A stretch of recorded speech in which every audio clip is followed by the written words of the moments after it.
ಇತ್ತೀಚೆಗಷ್ಟೇ ಹುಬ್ಬಳ್ಳಿ ಧಾರವಾಡ ಕಮಿಷನರ್ ಶಶಿಕುಮಾರ್ ಅವರು ಹುಬ್ಬಳ್ಳಿ ಧಾರವಾಡದ ಕುಖ್ಯಾತಿ ರೌಡಿ ಶೀಟರ್ಗಳನ್ನ ಕರೆಸಿ ಪರೇಡ್ ಮಾಡ್ತಾ ಇದ್ರು. ಈ ಸಂದರ್ಭದಲ್ಲಿ ಹಲವಾರು ರೌಡಿ ಶೀಟರ್ಗಳು ಅವತ್ತು ಆ ಪರೇಡ್ಗೆ ಬಂದಿದ್ದರು.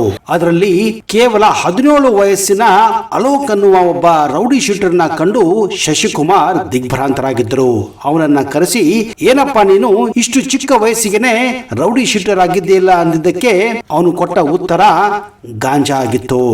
ಹೌದು ಸ್ನೇಹಿತರೆ, ಚಿಕ್ಕ ಚಿಕ್ಕ ಹುಡುಗರು ಇವತ್ತು ಈ ಒಂದು ಗಾಂಜಾಗೆ ಮರಳಾಗಿ ಅಪರಾಧಗಳನ್ನ ಮಾಡುತ್ತಾ ರೌಡಿ ಶೀಟರ್ಗಳಾಗುತ್ತಿದ್ದಾರೆ. ನಿಜಕ್ಕೂ ಇದೊಂದು ಆಘಾತಕಾರಿ ಬೆಳವಣಿಗೆ ಅಂತ ಕಮಿಷನರ್ ಶಶಿಕುಮಾರ್ ಅವರೇ ಹೇಳಿದ್ದಾರೆ. ಆ ಹುಡುಗನ ಹೆಸರು ಅಲೋಕ್ ಆಗಿತ್ತು.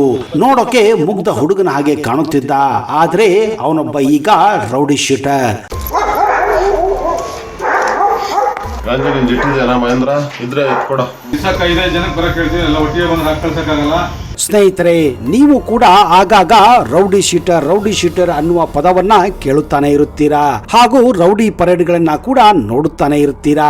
ಆದ್ರೆ ಈ ರೌಡಿ ಶೀಟರ್ ಅಂದರೆ ಯಾರು, ಎಂತವರನ್ನ ರೌಡಿ ಶೀಟರ್ ಲಿಸ್ಟ್ ನಲ್ಲಿ ಸೇರಿಸಲಾಗುತ್ತದೆ, ಯಾವಾಗ ಇಂತಹ ರೌಡಿ ಶೀಟರ್ಗಳನ್ನ ಆ ಲಿಸ್ಟ್ ನಿಂದ ತೆಗೆದುಹಾಕಲಾಗುತ್ತದೆ, ರೌಡಿ ಶೀಟರ್ ಅಂತ ಹಣೆ ಪಟ್ಟಿ ಕಟ್ಟಿಕೊಂಡಾಗ ಅವರ ಮೇಲೆ ಯಾವ ಕ್ರಮವನ್ನ ಕೈಗೊಳ್ಳಲಾಗುತ್ತದೆ, ಯಾರನ್ನ ರೌಡಿ ಶೀಟರ್ ಎಂದು ಪರಿಗಣಿಸಲಾಗುತ್ತದೆ. ಬನ್ನಿ ಈ ಎಲ್ಲ ಮಾಹಿತಿಯನ್ನ ಇವತ್ತಿನ ಈ ವಿಡಿಯೋದಲ್ಲಿ ಒಂದೊಂದಾಗಿ ತಿಳಿದುಕೊಳ್ಳೋಣ.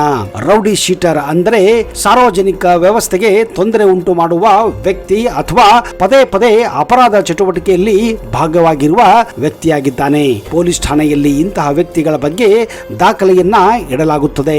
ಅವರನ್ನ ರೌಡಿ ಶೀಟರ್ ಎಂದು ಕರೆಯಲಾಗುತ್ತದೆ. ರೌಡಿ ಶೀಟರ್ ಅನ್ನುವುದು ಒಂದು ಕ್ರಿಮಿನಲ್ ದಾಖಲೆ ಆಗಿದೆ. ಸಾರ್ವಜನಿಕ ಶಾಂತಿ ಮತ್ತು ನೆಮ್ಮದಿಗೆ ಅಪಾಯವಾದಂತಹ ವ್ಯಕ್ತಿಗಳ ವಿರುದ್ಧ ಈ ದಾಖಲೆಯನ್ನ ತೆಗೆಯಲಾಗುತ್ತದೆ.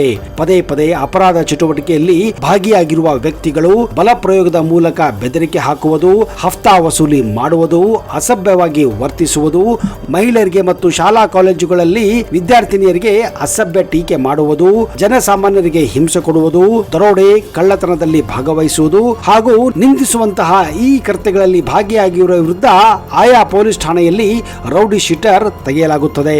ಅಷ್ಟೇ ಅಲ್ಲದೆ ದೌರ್ಜನ್ಯದ ಮೂಲಕ ಹಣ ವಸೂಲು ಮಾಡುವುದು, ಅಸಭ್ಯ ವರ್ತನೆ, ದೊಂಬಿ, ಸರಗಳತನ, ಮಹಿಳೆಯರ ಮೇಲೆ ದೌರ್ಜನ್ಯ, ಚುಡಾಯಿಸುವುದು, ಹಲ್ಲೆ ಮಾಡುವುದು, ಇಂತಹ ಪ್ರವೃತ್ತಿಯನ್ನ ಹೊಂದಿರುವಂತಹ ವ್ಯಕ್ತಿಗಳನ್ನ ರೌಡಿ ಶೀಟರ್ ಪಟ್ಟಿಯಲ್ಲಿ ಸೇರ್ಪಡೆ ಮಾಡಲಾಗುತ್ತದೆ.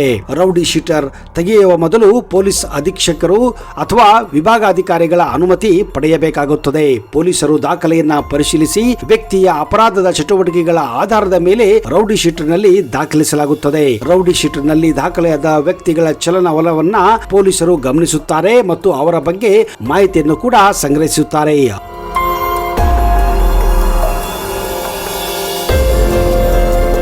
ಅಷ್ಟೇ ಅಲ್ಲದೆ ರೌಡಿ ಶೀಟರ್ ನಲ್ಲಿ ಸೇರಿಸಿಕೊಂಡಂತಹ ವ್ಯಕ್ತಿಗಳು ಪ್ರತಿ ವಾರ, ಪ್ರತಿ 15 ದಿವಸ ಅಥವಾ 1 ತಿಂಗಳಿಗೊಮ್ಮೆ ಪೊಲೀಸ್ ಠಾಣೆಗೆ ಭೇಟಿ ಕೊಟ್ಟು ಸಹಿ ಕೂಡ ಮಾಡಬೇಕಾಗುತ್ತದೆ.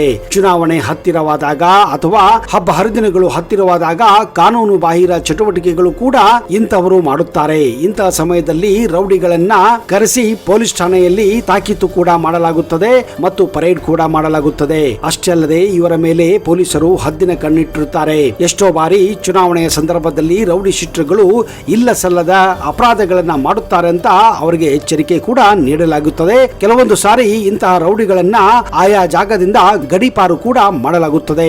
ಅಷ್ಟಕ್ಕೂ ಕರ್ನಾಟಕದ ಗೃಹ ಇಲಾಖೆಯ ಅಂಕಿಅಂಶಗಳ ಪ್ರಕಾರ ರಾಜ್ಯದಲ್ಲಿ ಈ ವರ್ಷ 47,001 ರೌಡಿ ಶೀಟರ್ಗಳು ಇದ್ದಾರೆ. ಅದರಲ್ಲೂ ಬೆಂಗಳೂರು ನಗರದಲ್ಲಿ ಇವರ ಸಂಖ್ಯೆ ಅತ್ಯಂತ ಜಾಸ್ತಿಯಾಗಿದೆ. ಆ ಸಂಖ್ಯೆ ಸುಮಾರು 7,525 ಆಗಿದೆ. ಇನ್ನು ಜಿಲ್ಲಾವಾರು ರೌಡಿ ಶೀಟರ್ಗಳು ಈ ವರ್ಷ ದಾಖಲೆಯಲ್ಲಿ ಈ ರೀತಿ ಇದೆ: ಮೈಸೂರು 925, ಧಾರವಾಡ 2,888, ಮಂಗಳೂರು ನಗರ 1,526, ಬೆಳಗಾವಿ 1,063, ಕಲಬುರಗಿ 1,424, ಬೆಂಗಳೂರು ಗ್ರಾಮಾಂತರ 1,701, ತುಮಕೂರು 963, ಕೋಲಾರ 583, ರಾಮನಗರ 1,252, ಚಿಕ್ಕಬಳ್ಳಾಪುರ 845, ಕೆಜಿಎಫ್ 914, 14, ಕೊಡಗು 816, ಬೆಳಗಾವಿ ಗ್ರಾಮೀಣ 664, ವಿಜಯಪುರ 1239, ಬಾಗಲಕೋಟೆ 842, ಹಾವೇರಿ 1041, ಶಿವಮೊಗ್ಗ 1133, ದಕ್ಷಿಣ ಕನ್ನಡ 158, ಉಡುಪಿ 154, ಯಾದಗಿರಿ 795. ರೌಡಿ ಶೀಟರ್ಗಳ ಮೇಲೆ ಪೊಲೀಸರು ಸದಾ ಕಣ್ಣಿಟ್ಟಿರುತ್ತಾರೆ. ಯಾವುದೇ ಅಕ್ರಮದಲ್ಲಿ ಭಾಗಿಯಾಗಿದರೆ, ಕಲಹಗಳಲ್ಲಿ ಪಾಲ್ಗೊಂಡರೆ, ಡಾನುಗಳ ಮುಖಾಂತರ ಮಧ್ಯಸ್ಥಿಕೆ ವಹಿಸಿ ಜಗಳವನ್ನ ಬಿಡಿಸಲು ಹೋದರೆ ಅಂತವರಿಗೆ ಪೊಲೀಸರು ಆಗಾಗ ತಕ್ಕ ಶಾಸ್ತ್ರ ಮಾಡಿಸುತ್ತಾರೆ.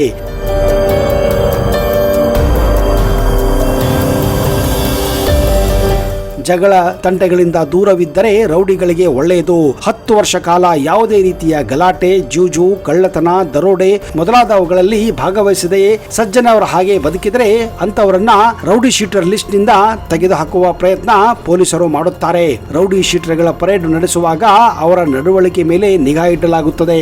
ಯಾರಾದರೂ ಉತ್ತಮ ನಾಗರಿಕರಾಗಿ ಬದಲಾಗಿದ್ದರೆ ಅಂತವರನ್ನು ಕೂಡ ರೌಡಿ ಶೀಟರ್ ಪಟ್ಟೆಯಿಂದ ಕೈ ಬಿಡಲಾಗುತ್ತದೆ. ರೌಡಿ ಶೀಟರ್ ಪಟ್ಟೆಯಿಂದ ಕೈ ಹೆಸರು ಬಿಡಲು ಹಲವಾರು ಮಾರ್ಗಸೂಚಿಗಳಿವೆ. ಕರ್ನಾಟಕದಲ್ಲಿ ರೌಡಿ ಶೀಟರ್ ಪಟ್ಟಿಯಲ್ಲಿರುವ ಹೆಸರು ಒಟ್ಟು 47,001 ಆಗಿದೆ. ಕಳೆದ 5 ವರ್ಷಗಳಲ್ಲಿ 14,163 ಜನರನ್ನ ಈ ಪಟ್ಟಿಗೆ ಸೇರಿಸಲಾಗಿದೆ. ಅಲ್ಲದೆ 27,294 ಹೆಸರುಗಳನ್ನ ಕೂಡ ಕೈ ಬಿಡಲಾಗಿದೆ ಅಂತ ಗೃಹ ಇಲಾಖೆ ಇತ್ತೀಚೆಗೆ ಮಾಹಿತಿಯನ್ನ ನೀಡಿದೆ. ಹಾಗಾದ್ರೆ ರೌಡಿ ಶೀಟರ್ ಲಿಸ್ಟ್ ಇಂದ ಹೆಸರನ್ನು ತೆಗೆಯಲು ಯಾವ ರೀತಿಯ ಮಾನದಂಡಗಳು ಇರುತ್ತವೆ ಅನ್ನೋದನ್ನ ನಾವು ನೋಡೋಣ. ಈ ಮಾನದಂಡಗಳ ಅನ್ವಯ ಹೆಸರನ್ನ ರೌಡಿ ಶೀಟರ್ ಪಟ್ಟಿಯಿಂದ ಕೈ ಬಿಡಲಾಗುತ್ತದೆ. ಒಂದು ವೇಳೆ ರೌಡಿ ಆಸಾಮಿಯು 65 ವರ್ಷ ಅಥವಾ ಅದಕ್ಕಿಂತ ಹೆಚ್ಚಿನ ವಯಸ್ಸಾಗಿದ್ದು ನಿಷ್ಕ್ರಿಯನಾಗಿದ್ದರೆ ಅಂತವರನ್ನ ರೌಡಿ ಶೀಟರ್ ಲಿಸ್ಟ್ ನಿಂದ ತೆಗೆಯಲಾಗುತ್ತದೆ.